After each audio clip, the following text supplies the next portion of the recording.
merci de nous écouter. Donc, on va effectivement parler du modèle économique de l'IA.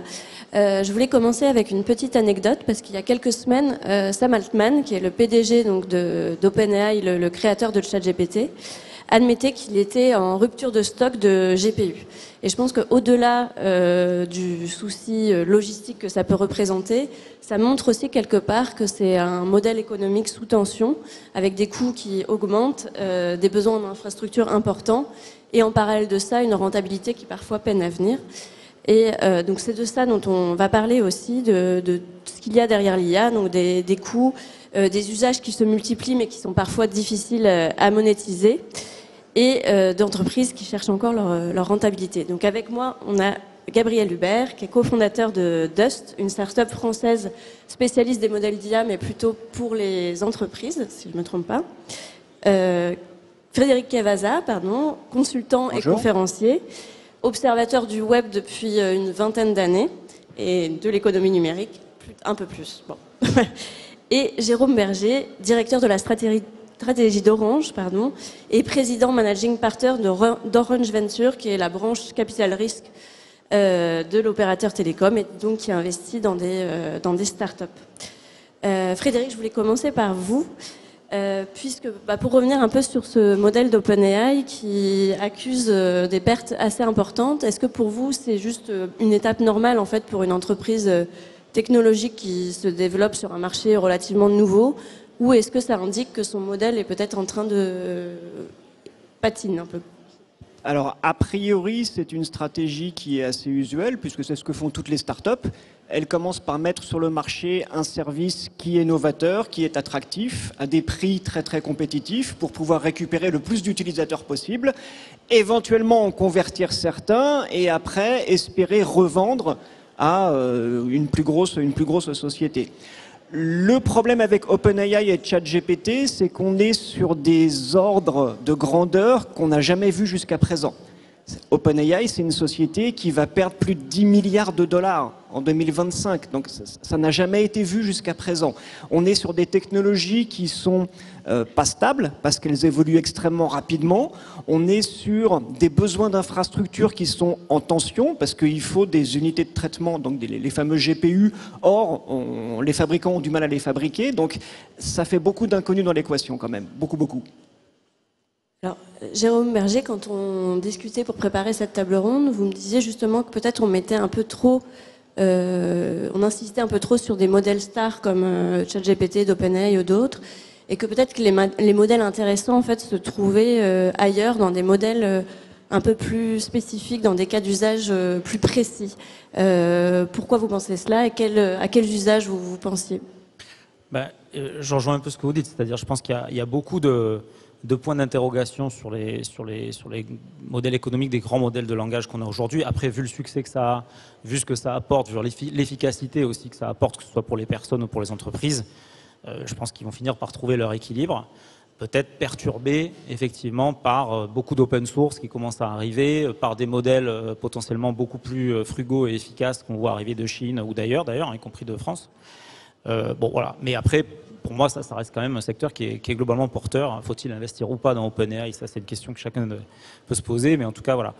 Ensuite, effectivement, on parle beaucoup de ça, mais quand on regarde un peu plus à moyen terme, le vrai défi, et le défi de la compétitivité aussi pour nous en Europe, ce sera celui du déploiement à l'échelle, en particulier dans les petites et dans les moyennes entreprises, pour lesquelles, effectivement, ces grands modèles-là ne sont pas forcément toujours les plus adaptés, y compris pour traiter leurs propres données, premièrement. Deuxièmement, il y a un certain nombre, je pense, de use cases vraiment à très forte valeur ajoutée qui ne sont pas forcément, une fois de plus, adressés par ces modèles-là. Aujourd'hui, ChatGPT, c'est pas fait pour guérir le cancer, faut se dire les choses.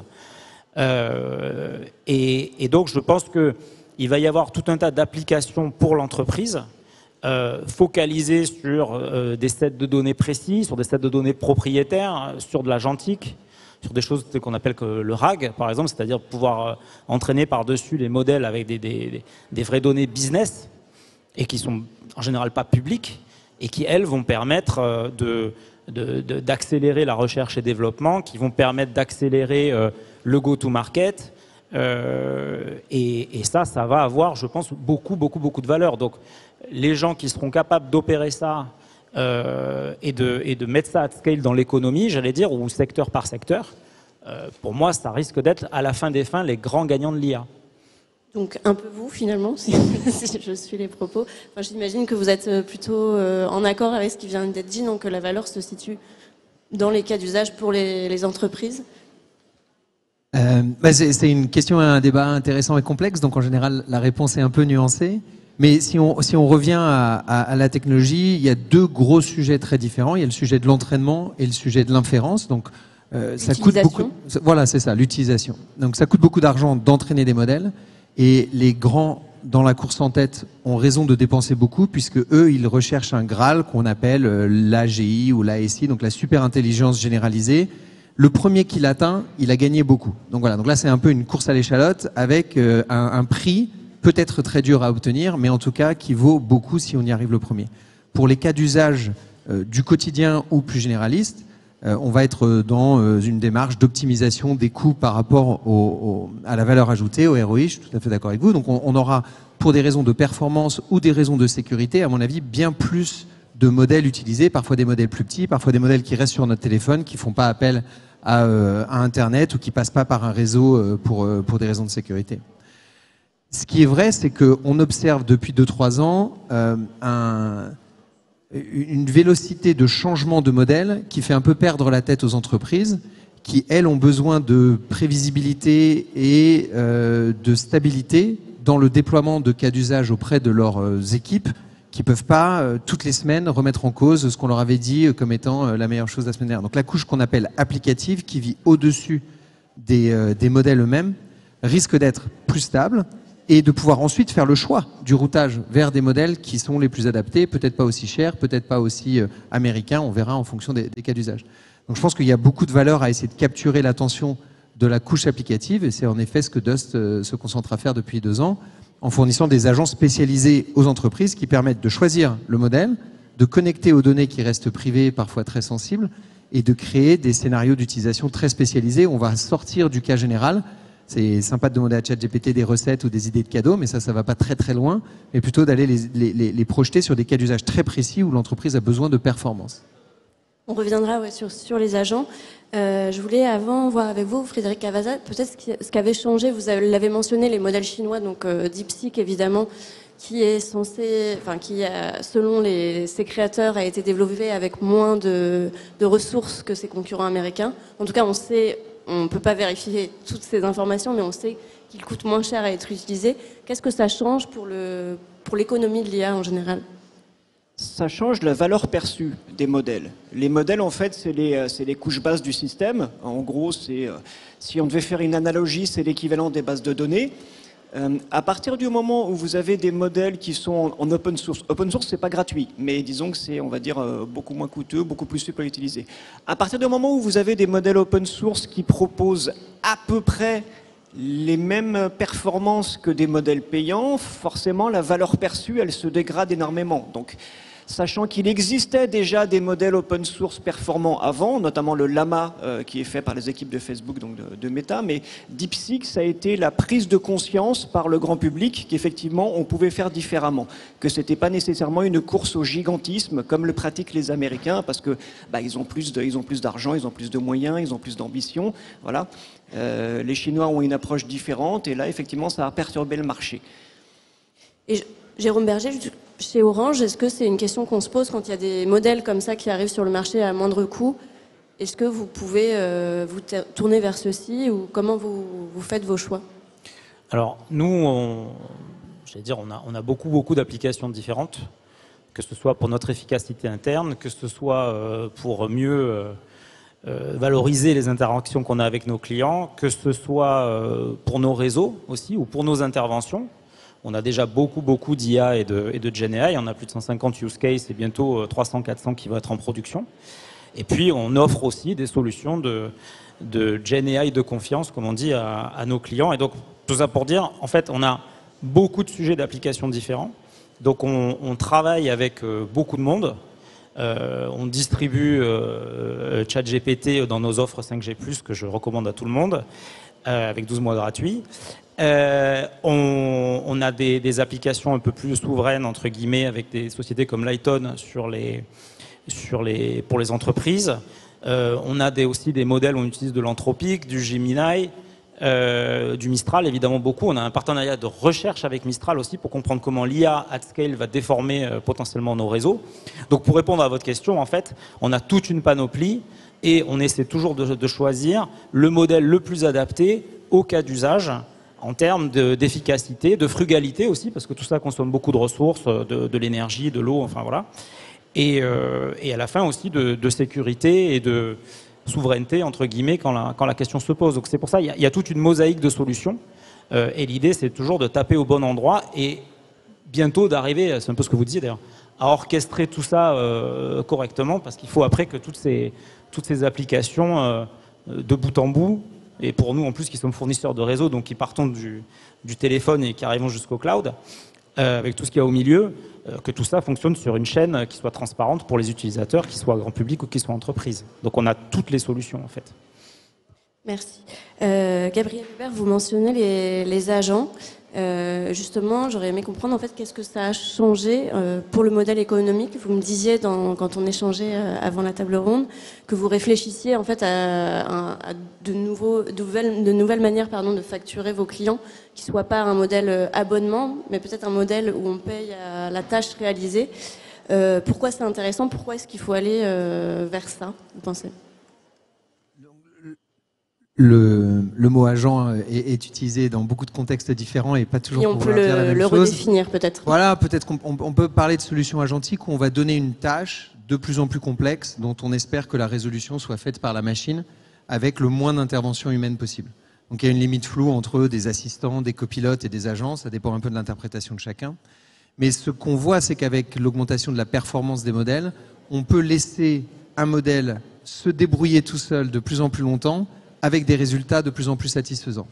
Donc si on tire la ligne de cette augmentation de performance, qu'on utilise l'analogie d'un très jeune stagiaire, le très jeune stagiaire, il est très zélé, il est capable de travailler beaucoup, mais parfois il va dans la mauvaise direction, il faut le guider. La fréquence à laquelle on a besoin de le guider et la confiance qu'on peut avoir dans le résultat va augmenter avec son expérience et sa performance. Des réponses automatiques à des tickets de support, c'est quelque chose qui est déjà assez bien maîtrisé. Donc répondre de façon précise à un client qui cherche à comprendre comment fonctionne son abonnement, où en est son compte, etc. La performance des machines est égale à la performance des humains aujourd'hui. Faire de la recherche et découvrir de nouvelles protéines, c'est pas encore trouvé. Mais on imagine qu'avec les progrès qu'on fait, on puisse avoir à l'avenir des machines qui travaillent pendant des heures et des heures, des jours et qui arrivent avec des résultats assez impressionnants. Donc sur cette ligne-là, évidemment, l'industrie, l'économie a une volonté de payer à la tâche qui augmente, puisque si on trouve des nouvelles molécules, c'est l'équivalent de dire à un labo pharmaceutique, vos équipes de recherche, ce que les machines ont fait est équivalent. Donc évidemment que la valeur ajoutée est énorme. Et on peut imaginer que pour les utilisateurs, on aura tout intérêt à payer à la tâche complétée par rapport à simplement payer un abonnement ou alors payer au token, qui est un peu l'unité de base de calcul de ces modèles. Qui n'est pas un mot, mais qui est plus ou moins un bout de... On peut imaginer que le token, c'est un bout de mot. Voilà, c'est une syllabe ou quelques syllabes, ça dépend du contexte. Donc, dire à quelqu'un, écoutez, vous pouvez utiliser ChatGPT, c'est 50 € par mois, vous pouvez utiliser le chat, c'est gratuit si vous êtes chez certains opérateurs, ou c'est un peu plus cher si vous voulez avoir encore plus d'autonomie. Ça, c'est une consommation illimitée. Dire à des personnes en entreprise, le rapport que vous faites tous les mois à la fin du mois et qui vous prend 3 heures, on vous propose de le faire automatiquement sur la base des données que vous utilisez d'habitude pour faire votre rapport, ça mettra 10 minutes à faire et ça coûte 150 €. Eh ben, il y a des personnes qui diront évidemment que 150 € ça vaut le coup. Donc là, on est vraiment dans un modèle où à la tâche, on va pouvoir regarder la complétion de certaines choses par des modèles de manière automatique. Et donc, à ce moment-là, il faudra imaginer une économie de rémunération à la tâche de ces agents, puisqu'elle représentera vraiment la capacité pour les fournisseurs d'agents de récupérer une partie de la valeur ajoutée qu'ils fournissent, et pour les utilisateurs de payer comme ils paieraient un stagiaire ou un intérimaire sur ces tâches de plus en plus complexes. Et c'est pour ça que je pense qu'on va de manière inéluctable vers un modèle où la complétion de la tâche sera prise en compte dans la valeur ajoutée qui est fournie et donc dans la manière dont les les clients payent ces fournisseurs de services. Est-ce que vous pensez, peut-être Frédéric et Jérôme, que les entreprises sont prêtes à passer à ce modèle-là, enfin, ce qui, comme vous dites, ça implique quand même un changement de culture assez important? Je dirais qu'il y a à la fois un changement de culture, mais il y a également un travail de préparation informatique. On peut partir du principe que tout ce qui pouvait être facilement automatisé l'a déjà été. Donc, aller chercher les prochains cas d'usage, aller chercher mettre en place des agents intelligents, ça va demander un minimum de travail de collecte des informations, des données. Ça va demander un petit peu de tuyauterie. Ça va pas être si simple. Et au-delà de ça, on a toujours cette idée de se dire remplacer des humains par des machines. Malheureusement, on a un cap psychologique à franchir. Malheureusement, c'est pas si simple en France parce qu'on peut pas licencier quelqu'un comme ça. Enfin, malheureusement ou heureusement, ça va pas être si simple, le déploiement des agents intelligents. Jérôme, là-dessus, si vous voulez. Oui, moi, je rejoins tout à fait ce qui est dit. Je pense que si on fait une analogie avec le secteur des télécoms, en fait, il va y avoir beaucoup de choses qui vont être un peu le run, c'est-à-dire beaucoup d'IA dans les applis, beaucoup de choses comme ça, sur lesquelles probablement vous n'allez pas payer à chaque utilisation, ou même une entreprise ne va pas payer à chaque utilisation, j'allais dire, des tâches hyper récurrentes. En revanche, ce qui nécessite des pics de calcul assez importants. Vous avez cité les protéines, c'est quelque chose qu'on regarde beaucoup, tout ce qui est biotech et life science. Effectivement, il faut des fois d'ailleurs faire appel à des supercalculateurs. Vous avez vu que c'est Google qui a gagné quand même le prix Nobel de chimie pour son modèle justement de pliage des protéines en 3D. Là, typiquement, oui, il n'y a pas d'autre choix que de payer à l'acte. Et donc, pour rejoindre ce que vous disiez, comme on va aller, à mon avis, vers des cas d'usage de plus en plus à forte valeur ajoutée, on va se retrouver de plus en plus avec des appels unitaires, j'allais dire, à la puissance de calcul, qui vont être dimensionnés en fonction de ça. Donc, les deux modèles vont un peu coïncider avec, effectivement, on va plus être sur le forfait quand ça va être, comme on dit chez nous, quand ça va être des modèles qui vont nécessiter beaucoup de puissance de calcul en pic. Merci beaucoup. Et ce sera le mot de la fin. Merci à tous. Merci. Merci.